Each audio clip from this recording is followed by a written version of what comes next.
I trust whatever Tom Thibodeau goes with. I'm have his back no matter what. I just gotta be smart. Jalen, how do you summarize? You guys had a 14-point lead with 2:51 left to go. How do you summarize how the game closed? Uh, can't really summarize it. Give them a lot of credit. They closed the game out like they've been doing it all playoffs. Um, just not really good on our part. Pretty rare to see a guy like Neesmith hit 5 threes in a row in late game. Just what did you see on the defense from him that let him get those shots up? I mean, it wasn't rare or a rare sighting. I mean, he can shoot, and but now when good teams when they have a hot shooter, they find him. So just it's just not good on our part, and finding him in transition and him getting open shots.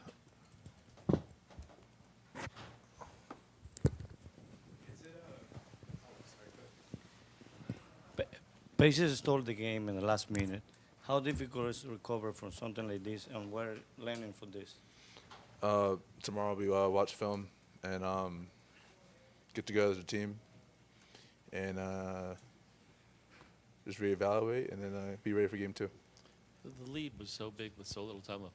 In the moment, are you realizing, kind of seeing it going down quickly, and I guess are you realizing how hot he is? I mean, yeah. I mean, once he hits one, you got to be on high alert, and so just I got to do a better job of finding him. And I think he had like one or two that started it off, and with me in the vicinity, and it's not a way to close the game. Jalen, and end of the game, they started trapping you more, like in the fourth. How'd you feel like you responded in those situations, and what do you feel like you could have done there? Not turn the ball over and give my teammates a better chance to close out this game.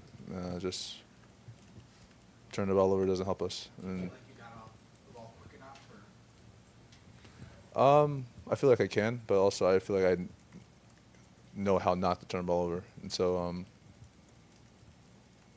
just like I said, it's not a good way to end the game.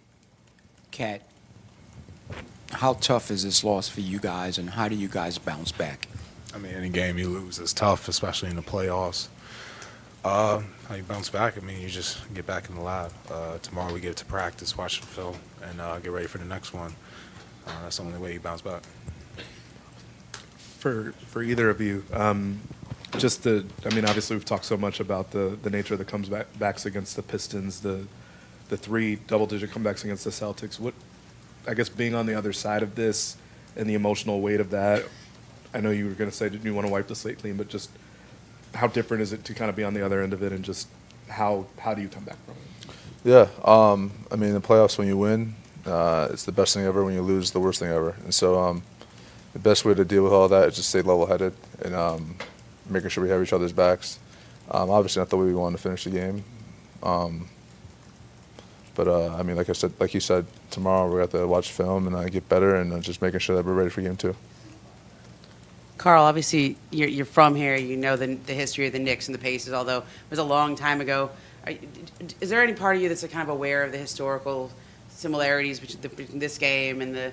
I know Tyrese did the choke gesture, and the same thing with Reggie Miller on the call. Is there any part of you that's thinking about that, or can you process that as a New Yorker? I mean, it's our job to make history. So we're not here to repeat history. We're here to make history. So that doesn't pop into my mind. I only think about the present and what we could do right now so we can make our own history. For either one of you, I mean, for 46 minutes, you guys were keeping up with their pace. You guys were kind of meeting their intensity on the glass. Is it hard to, I know probably right now it is, but when you step back and you look at this game, you guys did what you needed to do to win the game until the final 2 minutes. Can there be positives that you take from this and build on it as you go into game two and not get too down on yourself? I mean, we didn't do what we needed to do. We would be coming in here talking a whole different ball game, but there's a lot of things, like you said, that we did good, and we put ourselves in a position to win. It's just about, I've said this multiple times, just executing and being disciplined for 48 minutes, doing that for more of the game than we've done in the last two series. We got to be better, in this series, especially against this team. And, like you said, we played 46 good minutes. Those 2 minutes is where we lost the game, and that's on all of us. So we all got to be better. We all got to step up to the plate. Jalen, does the experience in the playoffs of dealing with adversity and overcoming adversity come into play here after a game like this? Yeah. Obviously, it's not a good feeling, but a lot of basketball left to be played. So we can't sulk. We just got to get better. Two questions, one for you, Jalen, and for Kat. Did the referees give you an explanation of why they didn't call goaltending on your drive late?